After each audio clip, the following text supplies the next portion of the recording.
James Keith released his debut single, Life is Good Today, a few months ago, and his second single is Say I Do. As we speak, he is looking ahead to the release of an album later this year, and these two songs will be on it. Hi, James. Hi, Sophie. How are you? Lovely to talk to you again. It's great to talk to you as well. I noticed there's a bit of a theme to your first two singles, not that they have similar subject matter, but they're both positive songs about good experiences. So I'm thinking that suggests that you like to see the good in every day. That's me to a T, Sophie. Yeah, I've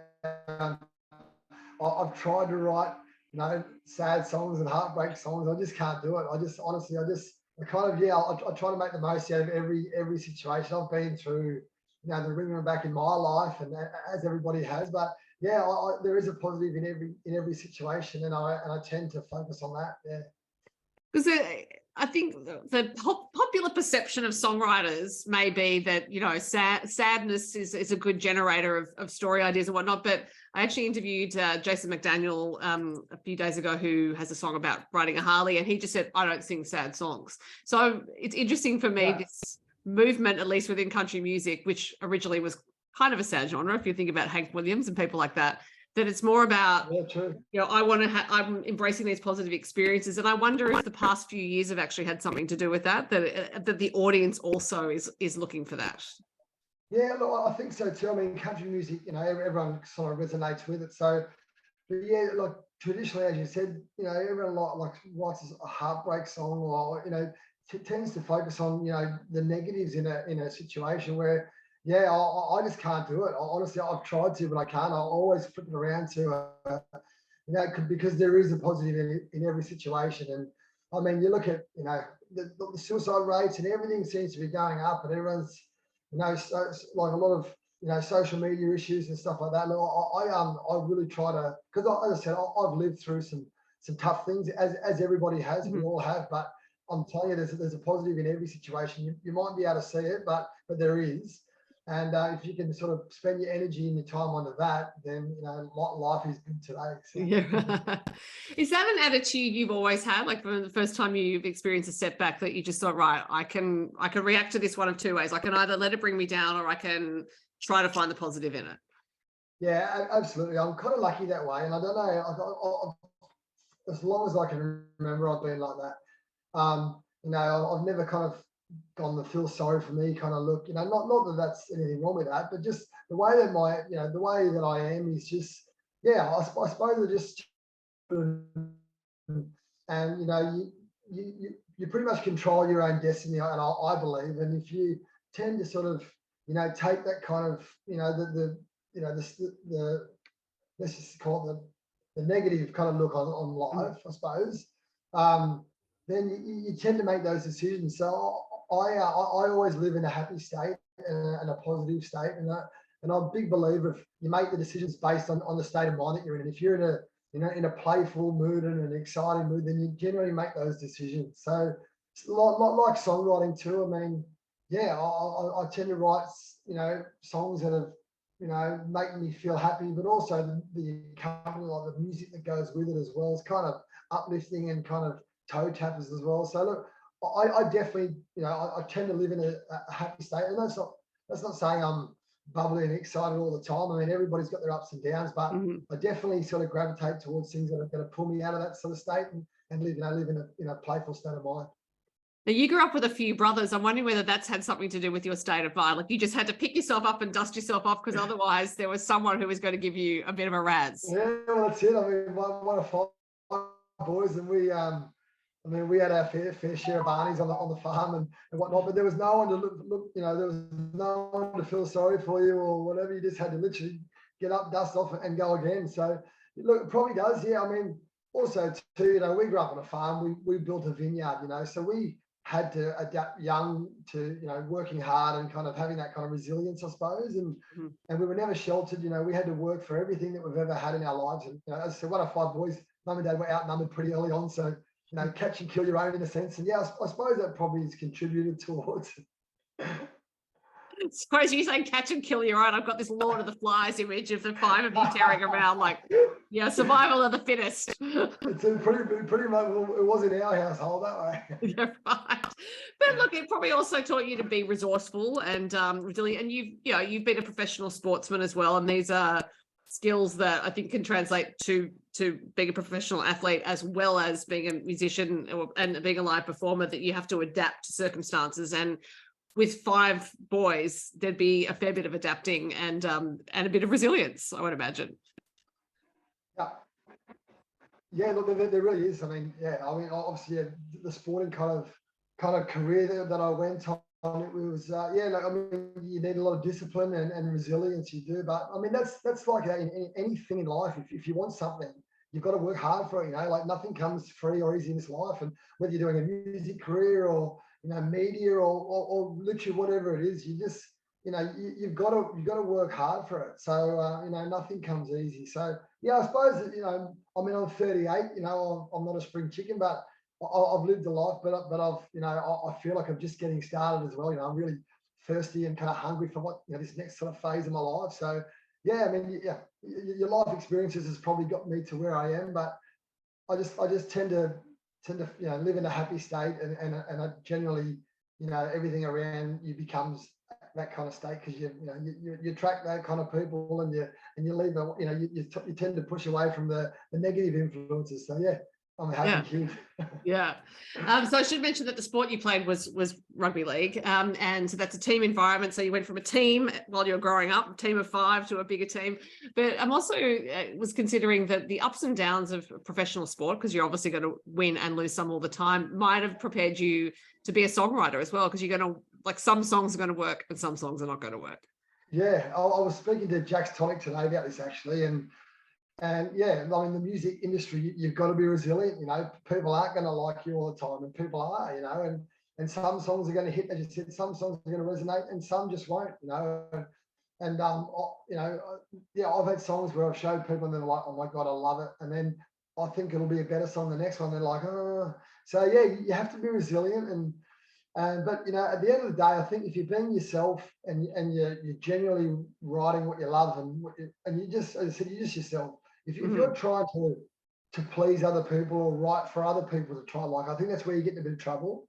So yeah, this album is just basically autobiography of my life and my stories and my journey and all that kind of stuff. So yeah, it's I mean, songwriting is a really kind of fun, really kind of artistic way to express yourself, which I really quite enjoy. I mean, I've been a guitarist my whole life, and so this is quite new to me, songwriting lyrics wise. But yeah, I really find that if you just sit down there and you just write about and you just be yourself, and then that's when you get your best work.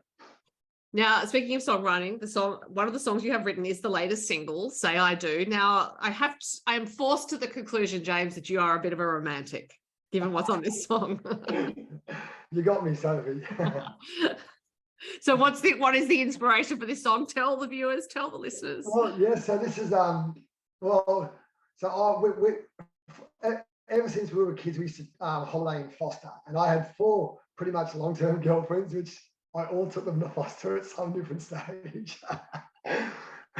So this song isn't about one specific relationship. It's about pretty much the 4 put in one. And in the second verse, I talk about the bridge. That's the bridge going over to Foster and Tuncurry. And yeah, so look, it's just, I mean, Foster's my happy place. I absolutely love it up there. It's just such a beautiful area. We actually own an apartment up there now too. So now I'm taking my kids up there as well. And it's just a beautiful, positive, environment to kind of grow up in and to holiday at. So yeah, look, Say I Do was just, it was an inspiration where, I've been in some beautiful long-term relationships, and I'm still friends with them as well.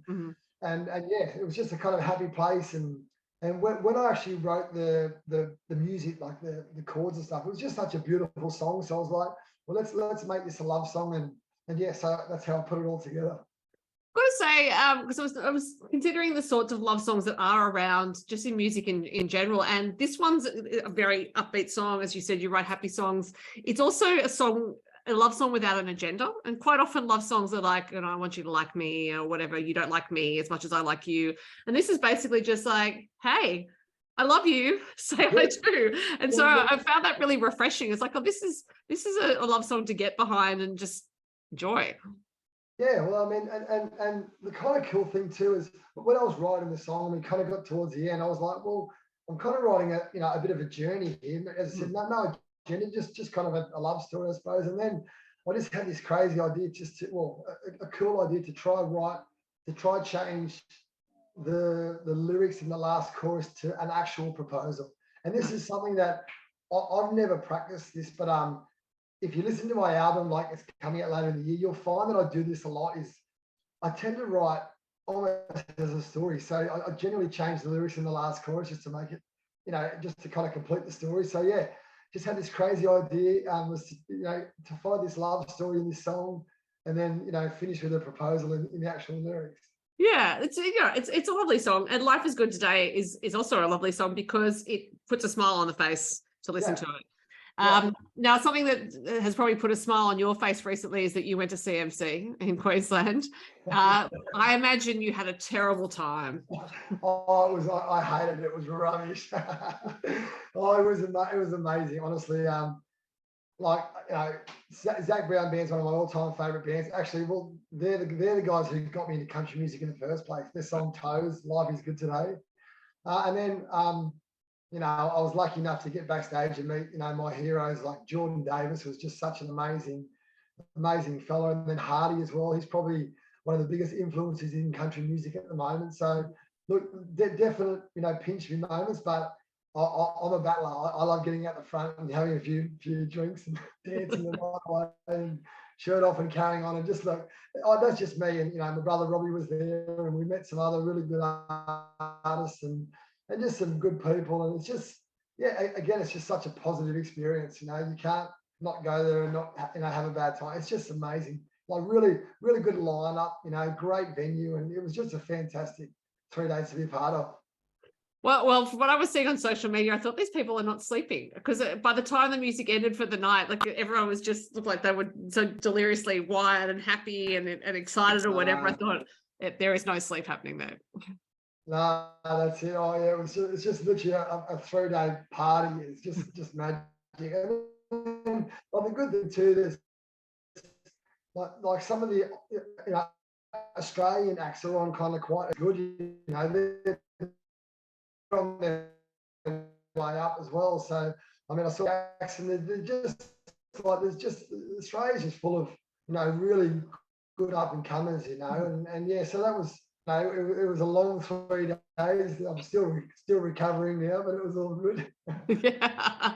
Now, as you look ahead to releasing your album later this year, because you're an independent artist, so I guess the timing is with you in terms of when you want to release singles and things. But are you mindful of the pacing that works on streaming? Because people have said every 3 months is good, that sort of thing. It's not a consideration anymore of, hey, let's print a CD or press a CD and just get it out there. Yeah, well, like, to be honest with you, before I even started, I mean, I originally wrote this album for my brother to do, and then so that he declined it, so I ended up having to do it myself. So I was literally about to just release the album and go, happy days, and then I met Natalie Waller and Jules Delamar from Wild Heart, and they're like, what are you doing? Like this is good. Like just relax and just do it song by song. So I mean, the album's done. In saying that, I've got some management now, and VIA Music Group, and we're going to tweak the sound a little bit and just kind of, we're working with Billy Decker from Nashville just to kind of tweak the sound a little bit, get it kind of that kind of Nashville kind of sound. And yes, I'm really excited about playing around with the songs a little bit, but yeah, it's killing me because put it this way, I'm sick of the album already because I've just played it that much. Like I love it. It's awesome. It's an awesome album. But covered like by the time the songs come out, I'm sick of them all because they're so good. I think that's an occupational habit, hasn't? Although I'm stuck on the fact that you wrote the album for your brother and he rejected it. How rude! No. Well, I look at it as a blessing in disguise. We've been in a band for 10 years, and he didn't want to do country at the time. He's doing it now, but he didn't want to do it. So yeah, I look at it. I mean, I wouldn't be here now without that.